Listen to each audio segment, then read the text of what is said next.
buenos días. Pues nuevamente muchas gracias por recibirnos en sus hogares, como todos los sábados. Les agradecemos el sintonizarnos, al espacio de California Medios y desde luego a Rubén Amavisca, que siempre se encuentra atrás de cámaras, ¿no? Nuevamente, profe, pues buenos días, don Emilio. Sí, buenos días. Profe, no creo que traemos la misma ropa, lo que pasa es que nos la lavaron y coincidió que traíamos la misma. Sí, ya no tengo otra. Sí. Muy bien. Bueno, profe, a ver, hoy el tema de ahora será sobre el santuario de la iglesia de Guadalupe, el sagrario, que todos le conocen como la capillita, ¿no? La que está a un lado ahí, el sagrario de Nuestra Señora de Guadalupe. Entonces, hoy hablaremos de ello un poco, y más que del sagrario como tal, pues bueno, de lo que ahí se hacía, cómo es que se inició, quién lo inició, etcétera, etcétera. No tanto el edificio como tal, sino todo lo que ha surgido ahí alrededor, ¿no? Entonces, en su entorno, ¿no? Su entorno, exactamente. Entonces, bueno, pues empezaríamos, profe, no sé si traiga alguna de las efemérides o algún dato ahí que... Pues de otra mina. Bien, adelante. El 20 de agosto de 1998 es denunciada la mina de oro El Rubí en el Mineral de Juárez por Manuel Talamantes, mexicano. Así es, sí. Manuel Talamantes radicó en Tecate, hay algo de él, pero no lo traigo ahorita muy algo para explicarlo más amplio, ¿verdad? Más ampliamente. Sí, así es. Habría que comentarles aquí a quienes nos sintonizan, porque la semana pasada también hablamos de algunas minas de oro y ahorita nueva mina de oro. Habría que comentarles que sí se declaran minas de oro, pero pues no eran así como la gran extracción, ¿no? Ni las que sean las grandes, que se extraía demasiado. Por lo general había algunos placeres y se extraía algo, pero fue por lo general en poco tiempo lo que duró la extracción, porque ya no fue redituable, porque ya no les costeaba, etcétera, ¿no? Entonces sí hubo muchas minas de oro, algunas de ellas se extrajo o se trajo como placer, es decir, lo que se encontraba en la superficie, pero muchas también, y hablo en general de Baja California, pues muchas no fueron redituables, no, muchas rápidamente se abandonaron. También uno de los factores muy importantes de la minería en esa época es lo rudimentario para explotarla, hay que entenderlo, ¿eh? Quienes invirtieron un poquito más fueron los extranjeros en maquinaria, y eso fue algo que generalizado. En las minas llegaban las lluvias fuertes, que en aquellos años tengo entendido que sí llovía, ¿ah? Entonces inundaban, todo eso les causaba pérdidas. ¿No? Pérdidas. Hay un caso muy importante que debemos traer a la mesa ahorita que hablamos de minería. Ojalá un día hagamos un programa exclusivo de minería. Vamos anotando porque no se nos olvida. Don Francisco Valenzuela, uno de los hombres expertos en la minería, porque a él le tocó precisamente cruzar a lo de la fiebre del oro y otras personalidades por ahí, ¿verdad? Que son los que retornan a Tecate, vaya. Bueno, no precisamente a Tecate, retornan a los minerales, ¿verdad? En busca de ese material. ¿Qué es lo que sucede ahí? Este señor, yo creo que le fue muy bien, porque se le conocen propiedades muy extensas, muchos ranchos. Él trabajó el cuarto de milla. Ustedes han de conocer que muchas personas dicen, oye, ahí en la milla, inclusive hay pinturas rupestres que se llama sitio arqueológico La Milla, precisamente obedece a ese registro de esa mina, el cuarto de milla de don Francisco Valenzuela. Ahora, lo que habría que hacer la diferencia, y ya para no salirnos de las efemérides, es que habría que investigar, porque sí, seguramente le fue bien porque tiene muchas propiedades, pero no necesariamente esa riqueza salió de la mina. No, para allá vamos. Lo que sucede es que él trabajó la minería, ¿sí? Y posteriormente miró como muchos comerciantes en la fiebre del oro, se dedicó al comercio. Así es. Entonces él iba, muchas veces ahí sacaban más lana los comerciantes. No, inclusive en el primer artículo, creo yo, que escribí en el Heraldo de Baja California, ahí viene algo de la fiebre del oro en California, quienes se enriquecieron. Adelante, profe.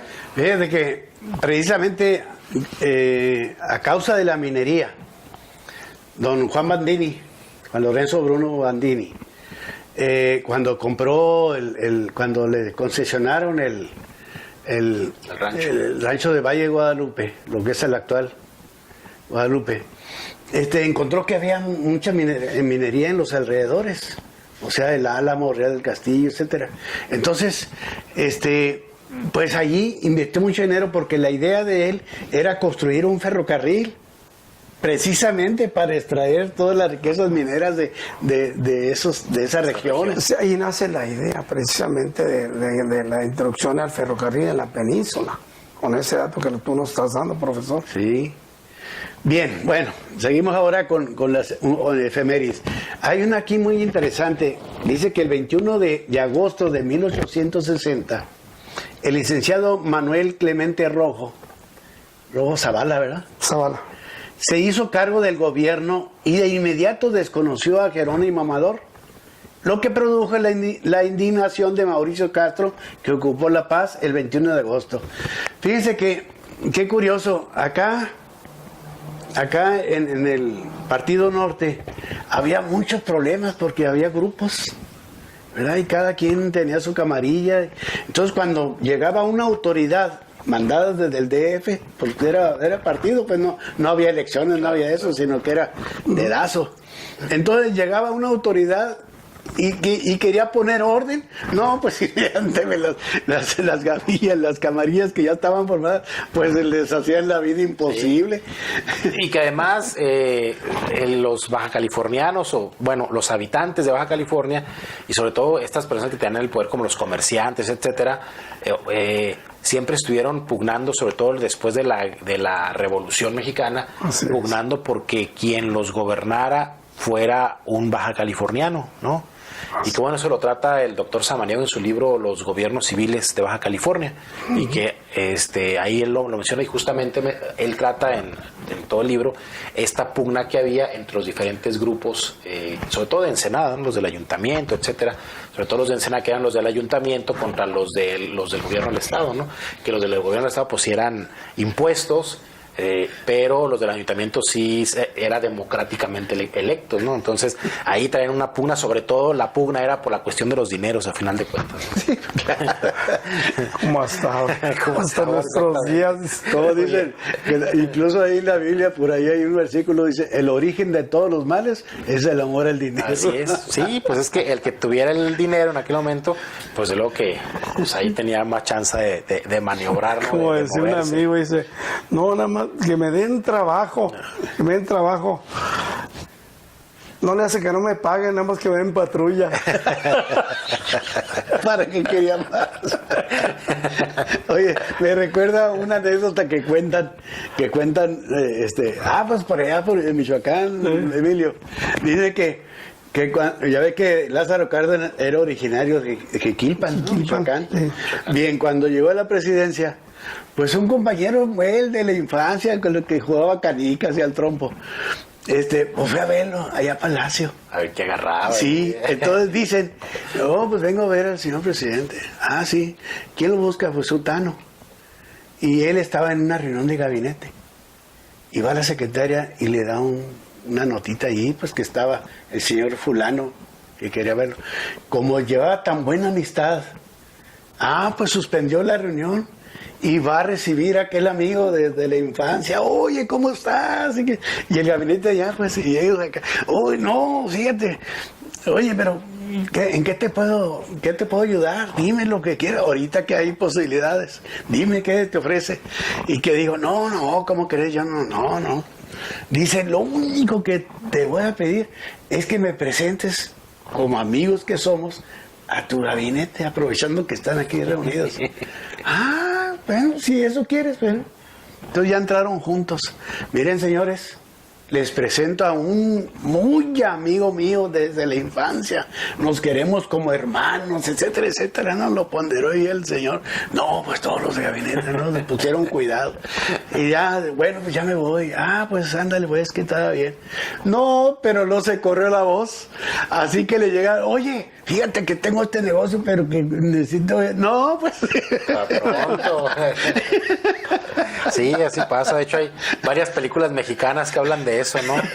Del amigo y que aprovecha, es que es el amigo, ¿no? Sí, Pues trátalo bien, ¿no? Recordé eso porque hoy en el Mexicano precisamente dice fulano de tal, no viene la portada, parece ahí, ¿no?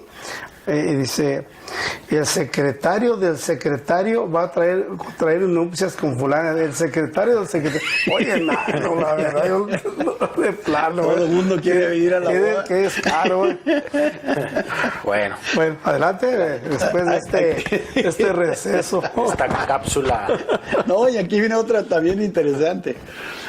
El 21, Catalina Velázquez Morales escribió un libro sobre los emigrantes chinos en Baja California, de 1920 a 1937. En la página 300 dice lo siguiente: según disposición de la Junta de Conciliación y Arbitraje, esto pasó el 21 de agosto de 1929. Todas las negociaciones del territorio debían emplear el 80% de nacionales, ajustándose a las 8 horas diarias reglamentarias. ¿Por qué se dispuso esto? Pues porque en esa época había muchos chinos que les pagaban sueldos de hambre.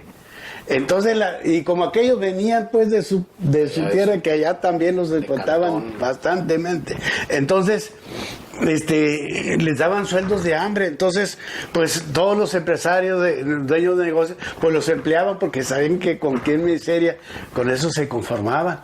Pero entonces los mexicanos se quedaban sin trabajo, entonces también protestaron.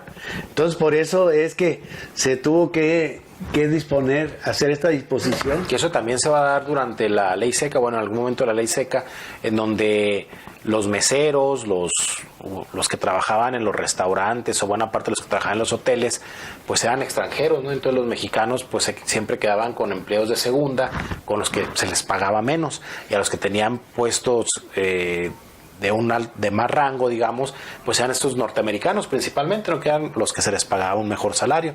Y bueno, ahí también se va a crear un conflicto, que bueno, ya lo hablaremos también, porque es de estar tomando café ahí sentado, ¿no? Que se puso bueno ese conflicto de los trabajadores mexicanos justamente en protesta por eso, ¿no? Pero ya lo veremos en otro capítulo, aquí lo apuntamos, otro tema que hay que tratar. Muy interesante. Bueno, seguimos entonces. Muy bien. Bueno, pues con esto nos vamos a nuestra primera cápsula, si ustedes gustan, para ya regresar y entrar en tema, ¿sí? Muy bien, bueno, ahorita regresamos.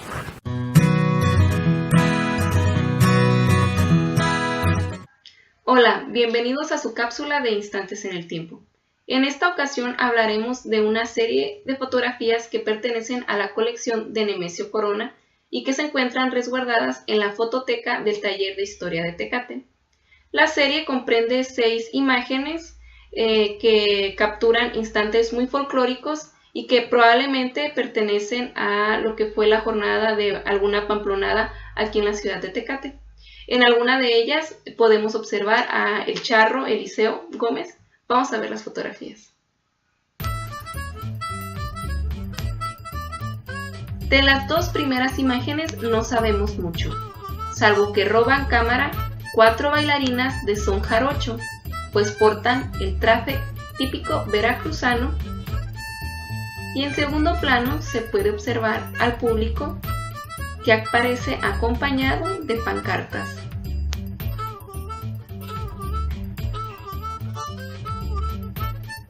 La otra, de igual contenido folclórico, representa a charros montados y mujeres de a caballo, portando trajes típicos también.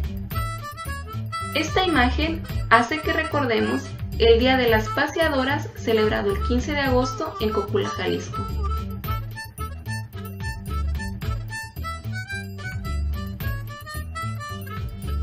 Un tercer momento se suma a esta colección, donde a la vez olanes, botas y tacones nos hablan de un cortés jarabe tapatío.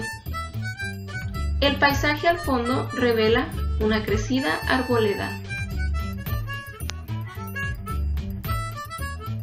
Esta, nuestra siguiente imagen, centra la figura del charro Gómez con mano en cintura, saco abierto y el look de la época. se convierte en el centro de estos dos personajes que lo acompañan en dicho instante. La fiesta taurina y sus principales actores, los toreros, se plasmaron aquí, luciendo su sencillo ajuar. Y de todos estos valerosos hombres, el Charro Gómez a la derecha.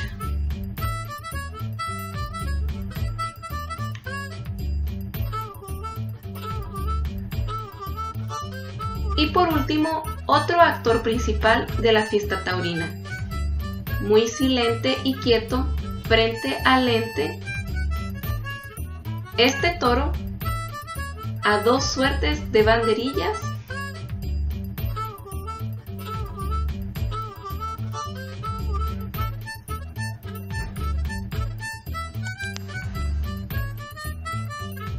Y con esto finalizamos el vistazo a la colección de Nemesio Corona, donde pudimos observar pues estos paisajes o bueno, momentos folclóricos y también pues la participación de Eliseo El Charro Gómez. Recuerde que si usted sabe más acerca de estas imágenes puede mandar su información a lo que son las páginas de Facebook o el correo electrónico, ya sea del Taller de Historia de Tecate o de su programa Tecate Relatos y Memorias. Nos vemos hasta la próxima.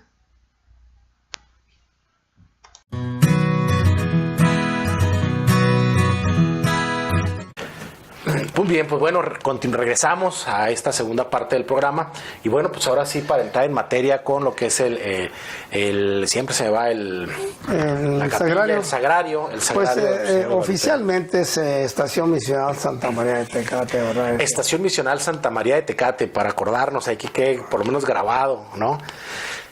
Bueno, en este caso, aquí don Emilio ha hecho un buen trabajo que lo ha llamado la evangelización y que salió publicado, si no me equivoco, ya en el Heraldo de Baja California. Así es. En varias semanas. Ahí busquen algunos anteriores por si ustedes quieren checarlo, o también ya la investigación no tan completa como fue publicada en el Heraldo, pero también está publicada en el blog del Taller de Historia de Tecate. Ahí ustedes chequen en WordPress y ahí aparece también el texto de don Emilio. Y bueno, él es el que se ha enfocado más esta parte de la evangelización, pero con esto que ahora traemos la intención de declararlo patrimonio cultural, lo que es el sagrario, pues también se ha enfocado mucho a seguir ahondando y buscando ya específicamente sobre el sagrario, ¿no? Entonces, pues aquí han encontrado información sobre el padre Modesto Sánchez, ha encontrado información de estos primeros permisos que se piden al gobierno para hacer la primera iglesia o tener esta primera capilla. Desde luego que ya nosotros empezaremos a hablar de cómo empiezan a organizarse la comunidad pues para empezar a construir bueno, ya no el primero, sino el segundo edificio, ¿no? Sí. Que ya es el que ahora todos visitamos y conocemos, el de Guadalupe, el grande.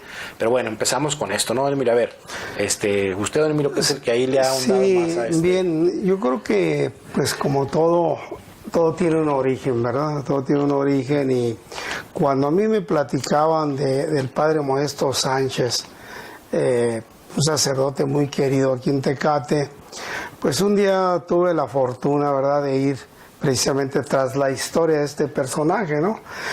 Quiero serles muy sincero en este sentido. Traté en aquellos años cuando inicio con la investigación aquí en Tecate, tuve algunos contratiempos, desde luego, ¿verdad? Y pues, ¿quién es verdad, que se interesa tanto en estas cosas de la iglesia? Entonces no tuve fortuna, hago la aclaración, para hacer la investigación. Sin embargo, a mí eso nunca han sido barreras para mí en este sentido. Yo siempre busco dónde puedo conseguirla, y me trasladé a Loreto, precisamente, a Loreto, Baja California Sur, donde precisamente él, cuando él deja Tecate, se va a Loreto. Es ahí donde le dan toma a cargo la destruida misión de Loreto, ¿no? Que a él se le debe la reconstrucción, la restauración, ¿verdad? Más que todo. Entonces me doy cuenta pero me fui un poquito más allá a tratar de buscar más de su vida, y él precisamente nace en Atenco, Jalisco, el 15 de junio de 1897. Su papá Félix Sánchez y su mamá Leandra Mayón. Bien, este jovencito es el mayor de la familia. Entonces, su papá muere en 1910. Esto hace que la familia emigre a Tenamaxtlán, Jalisco, del mismo estado de Jalisco. En Tenamaxtlán. Un pueblo muy hermoso, muy bonito, ¿verdad? El caso es que, ¿por qué se van ellos allá? No tenían familiares. Lo que sucede es lo siguiente, que ofrecía un poco más de posibilidades para ellos salir adelante. Siendo el mayor modesto, pues se emplea como ayudante de hojalatero, ¿sí? Porque toda la familia estaba a su cargo. Luego entra a una fábrica de hacer velas de cebo, y así de esa manera van saliendo adelante. Entonces se establece una escuela parroquial en ese lugar, y él es donde entra a la escuela. Ya un poquito adulto, entra a la escuela, y en una escuela parroquial es precisamente ahí donde termina su primaria y su preparatoria, ¿sí? Posteriormente, bueno, doña Leandrita, que era su mamá, así se le conocía en Baja California, en toda la península Alamá, doña Leandrita. Entonces lo lleva con el padre Francisco Lepe, y le dice en su niñez, cuando niño, dice: padre, yo quisiera que mi hijo fuera cura, estuviera para cura. Dice: el tiempo lo dirá. Si tiene vocación, va a llegar. Pero como no tenían dinero, pero siguió, no sabemos de qué manera él cursa la primaria y llega hasta preparatoria, ¿no? Desde luego secundaria y preparatoria. Luego se va a Guadalajara y entra al seminario. Ahí entró al seminario, pero él siempre viajaba con toda su familia. Cuando él se establecía, entonces después llegaba la familia. Se llevaba a la familia. Y es así que en 1921, ¿verdad? El padre obispo Silvino Ramírez lo invita a Baja California, que se vengan para acá. Tenían conocimiento de la capacidad de este personaje, ¿no? Entonces lo invita, y en 1940 se viene a Ensenada, donde se funda el seminario de Nuestra Señora de la Paz. Es ahí donde se establece, ya se va acercando un poquito a Tecate, ¿verdad? Entonces él ahí le dan el cargo de vicerrector y catedrático en Ensenada. Entonces ahí funda su primera iglesia, Santa Teresita del Niño Jesús. Es un hombre que caminaba, viajaba y siempre hacía algo por los feligreses. Entonces ahí funda una y luego funda otra, ¿sí? Participó también en la del ¿cómo se llama este lugar? De Valle Redondo. Tiene una pequeña participación ahí él, en 1941. Pero cuando a él le dan el cargo de sacerdote en Tecate, en 1941 funda la de Ensenada, el 15 de agosto funda, en ese mismo año, el 41, la estación misional de Santa María de Tecate, y a la vez también la que ya había comentado de Valle Redondo. Durante su estancia aquí en Tecate, entre otras cosas, se ocupó también y funda el colegio Juan María Salvatierra en 1945. Yo creo que es para... Gran labor. La labor de este hombre aquí en Tecate es como para tomarlo en cuenta, de veras, para tomarlo en cuenta. Hay algo que a mí me motiva a toda su obra, ¿no? Y resulta que yo tengo una carta Por cierto, ya tengo las imágenes del jeep en el que viajaba. Tú has pasado por Loreto, ¿eh? Sí, cómo no. Tú también. Yo también, sí. Ese jeep que está en una glorieta, ese es el jeep en el que viajaba con su familia. De Tecate a Loreto, a San Javier. Bien, a ese hombre se le debe mucho un reconocimiento, a mi juicio, desde luego, ¿verdad? Bien, tengo una carta precisamente que él escribe, que me hizo un personaje por ahí en regalármela, y me doy cuenta quién le regaló ese jeep, ¿verdad? Y hay algo muy interesante en su escrito, dice que ya está por morir, ¿verdad? Ya por morir. Dice, y se la dedica, le hace el envío a Tecate, a una familia, y dice que ya está por irse y que allá los espere en el cielo. Una cosa interesantísima, ¿no?, de este personaje. Pues bien, eso es algo que traigo como antecedente del padre Modesto Sánchez. Quiero adelantar un poquito. Recuerdo algo muy interesante que cuando en una de las entrevistas me decía uno de los pioneros, descendiente de pioneros colonizadores, dice, no hombre, dice, aquí en Tecate, dice, subían una bola de chamacos, 10, 15 chamacos a granel, como si fuera maíz, a granel, ya llevar las bestias jalando la chamacada, dice, a llevarlos a bautizar a campo o donde aprovechaban el viaje, ¿no? El raite. Pero se me hizo curioso, a granel, amontonados. Muy bien. Y ahí viene el dicho, ¿no? Que cuando hay algo, un suceso así muy espaciado, dice, no, pues cada venida de obispo. Así es. Sí. Ahí viene precisamente cada venida de obispo.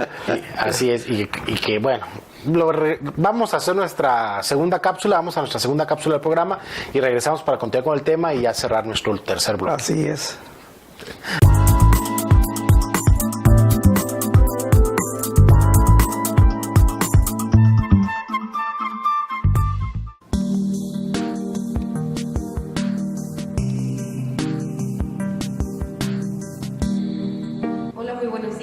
Nos encontramos en la iglesia de Guadalupe, en la antigua parroquia, y como ustedes saben, esto es considerado patrimonio cultural de Tecate, así que ¿qué les parece si vemos un poco de su historia? La historia eclesiástica de Tecate comienza en 1769, cuando el misionero Fray Junipero Serra decide fundar la misión de San Diego de Alcalá.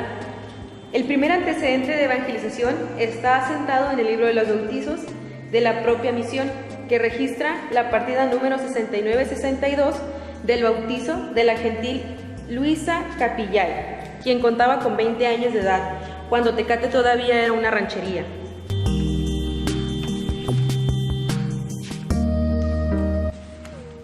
Los padres Luciano Zuna y Celso García, a ellos se les reconoce por su incansable obra evangelizadora. Ellos cierran el siglo XIX fuertemente en su ministerio recorriendo ranchos y rancherías, lo que eran antes Ensenada, Tijuana y Tecate. El padre Celso García visita Tecate a finales de 1890 y ahí fue cuando bautizó a 30 personas, los cuales 18 eran hombres y 12 mujeres. La mayoría de ellos eran indígenas.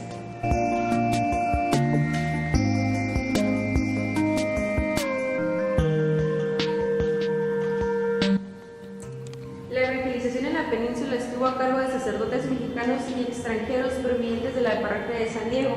Ellos fueron los encargados de diseminar el evangelio en los pequeños templos católicos de Tijuana, Cueros de Venado, Tecate, Real del Castillo, Santo Tomás, San Vicente, San Telmo, Santo Domingo y el Rosario. Y así transcurrieron los siglos XVIII, XIX y parte del XX. No es sino en este siglo que un grupo de mujeres abanderadas por la señora Alicia Zamora deciden tomar el acuerdo con fecha de 27 de octubre de 1921 y solicitar a través del presidente municipal en funciones, el señor Valentín Talamantes, un permiso a gobernación para abrir al público un templo católico que sería atendido por el cura párroco don Severo Aloedo, que oficiaba en ese tiempo en el templo de Tijuana. Y bueno, no tardó en llegar la respuesta.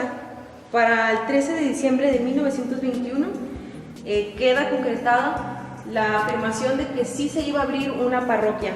Sin embargo, no fue hasta 1940 cuando se da este templo que ahora estamos viendo, ya que la señora Refugio Sandoval, viuda de Santana, madre de Eufrasio Santana, quien fue presidente de Tecate, donó legalmente en esta fecha el predio donde se construyó el primer templo católico de Tecate.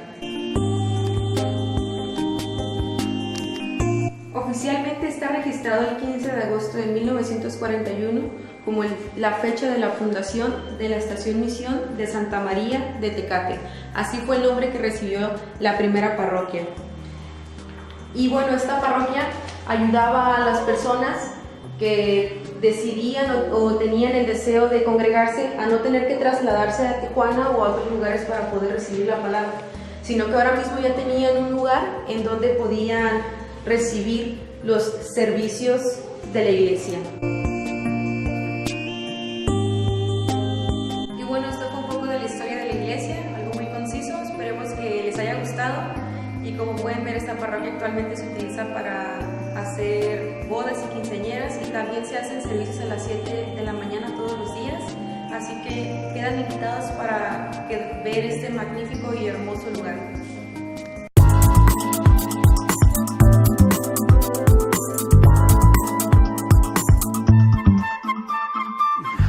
Muy bien, regresamos con nuestra tercera parte del programa para continuar hablando de este, repítanos el nombre, amigo, que yo todavía no me lo grabo, el oficial. No, el oficial es Estación Misional Santa María de Tecate. Estación Misional Santa María de Tecate, que recuerden que es, lo conocemos como la capilla, la construcción que está, el sagrario que está a un costado, el santuario también a un costado de nuestra iglesia, de la iglesia de Nuestra Señora de Guadalupe, ¿no? Entonces, pues bueno.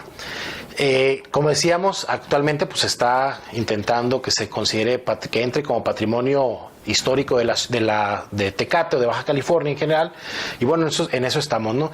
Entonces, pues estamos un poco intentando ver estos primeros momentos cuando funcionaba, ¿no? Que fue construido, dijimos ya años después, bueno, se va a construir. Y desde luego que va a ser el punto de reunión, por lo menos de la Grey Católica, que seguro en ese momento será la mayoría. No digo que no hubiera de otras religiones o de otras prácticas, pero era la mayoría, ¿no? Sí, el primer intento nace en noviembre de 1921, ¿verdad? Y quien encabeza un gran número de personas, 10 casi en total, es doña Luisa Zamora, ¿verdad? Y así otras damas de Tecate. Aquí tengo los nombres. Bueno, adelante, profe. Fíjate, dice, precisamente es de tu artículo, Emilio, sí, no. el que diste a conocer el 24 de marzo del 14, o sea, ya hace 2 años. Dice, así transcurrieron los siglos 18, 19 y parte del 20. Es en este siglo que un grupo de mujeres abanderado por la señora Luisa Zamora de Gilbert y las señoras Amada Talamantes, Ana S. viuda de Escudero, Juana P. de Villarreal, María Ruiz de Rebelín, María T. de Gilbert, Rosario de Contreras, Genoveva de Contreras, Eloísa P. de Morales, Trinidad Q. de Villarreal y Soledad E. de Angulo, tomaron el acuerdo con fecha 27 de octubre de 1921, solicitar a través del presidente municipal en funciones, señor Valentín Talamantes, un permiso a gobernación para abrir al público un templo católico que sería atendido por el cura párroco don Severo Aloero, que oficiaba en ese tiempo en el templo de Tijuana. Así es. Pues ese es uno de los antecedentes precisamente, ¿verdad? Y profe, por ahí hay algo más adelante, ¿cuál es la respuesta? Uy, pero necesito buscarlo. No, bueno, está bien, está correcto. Ese es el primer antecedente precisamente encaminado a contar con un templo católico aquí en Tecate, Héctor. Pero es importante también dar a conocer, ¿verdad? Y reconocer más que todo el altruismo de la señora Refugio de Sandoval, ¿verdad? Que es quien dona el espacio para esa construcción, ¿verdad? Para contar con ese templo católico. Y es muy importante también reconocer los albañiles, el señor, ay caray, se me olvidó el señor discúlpeme, pero se me olvidó se acuerda, lo menciona. Sí. Porque bueno, pero ahí seguramente se construyó la comunidad pequeña de Tecate, se va a organizar para poco a poco irlo construyendo. Seguramente desconozco cómo fue el proceso, pero seguramente que ahí estos grupos religiosos, sobre todo estos grupos de mujeres que se dedican a hacer comida y luego venderla, pues, seguramente tuvieron ahí peso importante para esa construcción, ¿no? Lázaro Laguna. Es el albañil. Es el albañil. El más maestro albañil, ¿no? Así es. Sí, a él es el que se le debe y se le reconoce la mayor parte de las construcciones de adobe en Tecate, ¿no? Y entre ellas, vaya. Y qué bueno que mencionó ahorita lo de adobe, don Emilio, ya empezamos con cosas. Ya empezamos con cosas. No, justamente retomando esta idea por lo que simboliza para la comunidad tecatense, y si quieren verlo para la comunidad católica, si así lo quieren ver, que yo digo que es en general para Tecate, pero si quieren verlo para los católicos, por lo que simboliza esta pequeña capilla, por quienes se casaron ahí, los bautizaron, hicieron la primera comunión, quizás hasta los velaron, no sé, ¿no? Sí, la familia. Es que se está intentando rescatar. En realidad es pequeño, los que lo conocen por dentro. De hecho, hicimos Jocelyn Salas hizo una primera cápsula de historias de ahí de la capilla del Sagrario, y ustedes podrán ver que en realidad es pequeño, ¿no? Es pequeño. Es para una población tecatense que en realidad pues era igualmente de pequeña. Los feligreses pues seguramente que era suficiente en su momento para albergar a estos católicos. Con el tiempo fue siendo insuficiente y no pasó mucho tiempo, estamos hablando de 10 años. 10 años después, pues hubo que empezar a construir o pensar en iniciar la construcción de lo que ahora es la parroquia de Nuestra Señora de Guadalupe. Entonces rápidamente crece la población y desde luego el espacio ya no es suficiente. Sin embargo, a pesar de que ya estaba la iglesia, la parroquia grande, el edificio, todavía se siguió utilizando la pequeña para estas actividades, ¿no? Dependiendo si era qué tipo de actividad, pues se sigue utilizando para bodas todavía, para 15 años, bautizos, se sigue utilizando, ¿no? Independientemente que el edificio, ustedes tienen la oportunidad de entrar y contemplarlo de arquitectura, yo no conozco gran cosa, pero es un edificio, a mí me parece, pues no sé si se valga decir bonito, ¿no? No, claro, claro. Donde todo su techo es de madera, donde tiene las vigas originales, donde la gran mayoría de las paredes, de luego, siguen siendo originales de adobe. Así es. Tiene algunas cosas que ya le pusieron de piedra y lo emplastaron ahí, que ya no pertenece al original, y que bueno, eso sí modifica de manera visual, sí modifica lo que era originalmente, pero digamos que no es nada que no se pueda, si es que se logra hacer patrimonio histórico de Tecate. Seguramente que algo que se tendrá que hacer será remover todo lo que es ajeno, todo lo que no pertenece al periodo, a la época, y pues se tendrá que hacer un trabajo de restauración en donde se utilicen los materiales adecuados. Yo creo que aquí, Héctor, respecto a lo que tú estás comentando, casi la mayor parte de las misiones tiene ese tipo de trabajo para proteger precisamente una larga vida del edificio. Entonces, si ya algunas otras construcciones se han declarado patrimonio, muy probablemente también pudiera entrar en eso. Y si hay que modificar, bueno, se le modifica, ¿no? Porque es muy porque importante. Además hay que pensar que en realidad no se ha dañado la estructura, que sería lo peligroso, ¿no? Así es. Se le han hecho, quienes lo hicieron, pues mejoras para que se viera más bonito, para que se viera más moderno, pero sin perder su fachada. Sin perder su fachada y sobre todo sin hacerle pegostes, ¿no? Exactamente. O sea, está ahí la estructura original, que les digo, es mínimo, ustedes pueden verlo, es decir, tiene ahí una piedra pegada, como no sé cómo le llamarán arquitectónicamente, pero es para que se vea más moderno o más, no sé, con materiales más contemporáneos. Por ahí hay alguna parte donde tiene cemento y que, según nos dice un arquitecto de Lina, pues eso puede, a largo plazo, puede hacer que la estructura se empiece a debilitar, pero estamos hablando no que va a ser 1 año, 2 años, sino largo plazo. Que no lo vamos a ver. Que no lo vamos a ver nosotros, pero dice, eso es asunto de nomás removerlo, es decir, no se tiene que hacer una gran obra de reconstrucción, simplemente es remover eso que es extraño ahorita y utilizar los materiales que se utilizaron anteriormente para recubrir nuevamente y va a quedar como la original. Y ustedes dirán, bueno, ¿y para qué tanto afán de dejarla como la original, no? Es decir, ¿por qué no cambiarle la fachada y hacerla más bonita, invertirle, no sé qué? En realidad tenemos pocas cosas en Tecate que nos dan identidad en Tecate y que podemos considerar como edificios históricos. Son contados, se me hace con los dedos y quizá me falte, ¿no? Y ese es uno de ellos. Y ese es uno de ellos. Por lo que significa históricamente. Sí, entonces consideramos que próximamente seguramente será aprobada la propuesta y habrá que hacerle algunas modificaciones, insisto, menores, porque en realidad no hay que cambiarle nada, más bien es retirar algunas cosas que se le pusieron, pero que no han dañado la estructura, ni la fachada, ni la distribución original, ¿no? Bien, yo quiero hacer una aportación o un comentario aquí al respecto. Cuando el departamento de catastro me invitaron para mirar un proyecto que traen, que está muy bonito, yo creo que tú también lo conoces ya, Héctor, me preocupa esa unión de las dos iglesias con una cúpula, que de hecho va a quedar separada, pero aparentemente en su fachada como si estuviera unida. No sé qué tanto pudiera afectar esa modificación. Es mi pregunta y ojalá, es más, hace poco volví a ir y les comenté que iba a hacer lo posible por llevar una respuesta.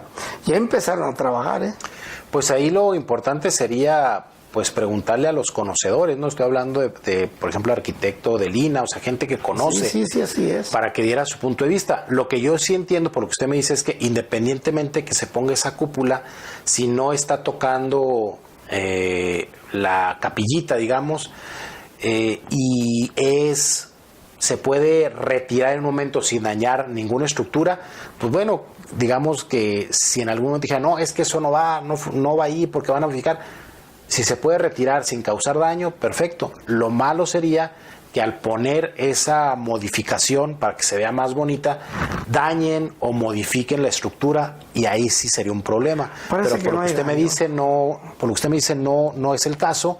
Por lo tanto, si en algún momento se quisiera retirar, pues simplemente se hacen los trabajos para retirarse y hacer las modificaciones. Sí, ahí yo creo que quien podría dictaminar en un momento dado serían las personas que aprueban o desaprueban, digamos, la declaratoria patrimonial, ¿verdad?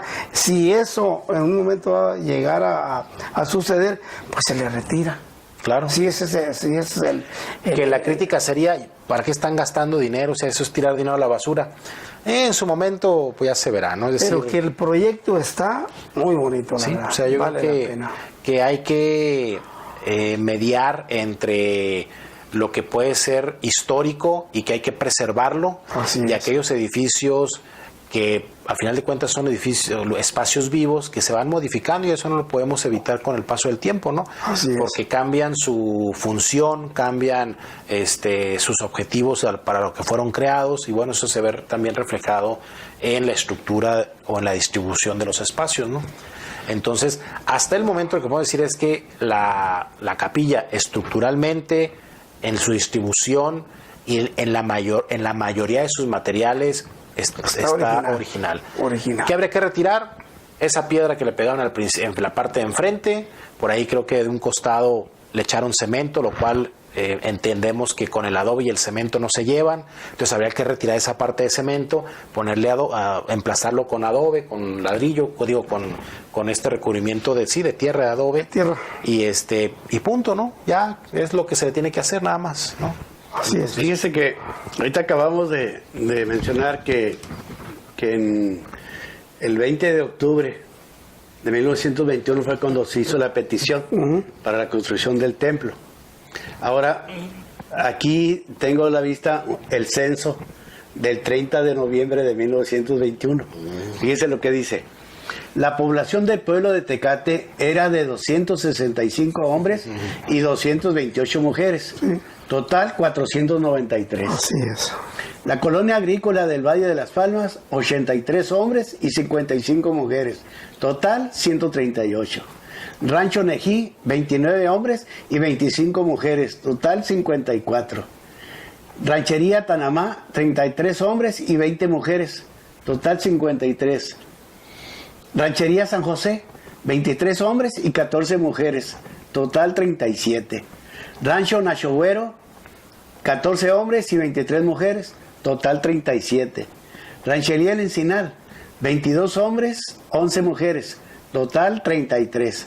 San Pablo, 15 hombres y 10 mujeres. Total, 25.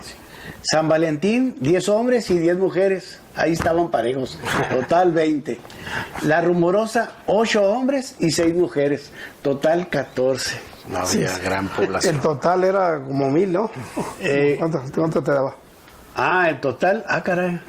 ¿Otra vez? No, dice. Sí, es eso de 1921, ¿no? Sí. Sí, Pero sería en todo el municipio, ¿no? sí era general. Muy bien. Bueno, pues con esto creo que se nos terminó el tiempo. Agradecemos su sintonía, agradecemos el espacio de California Medios, a Rubén en los controles ahí que nos transmite y desde luego, profe, muchas gracias, don Emilio. Igualmente, Muchas gracias. que se la pasen muy bien este fin de semana. Y nos vemos la próxima semana. Así es.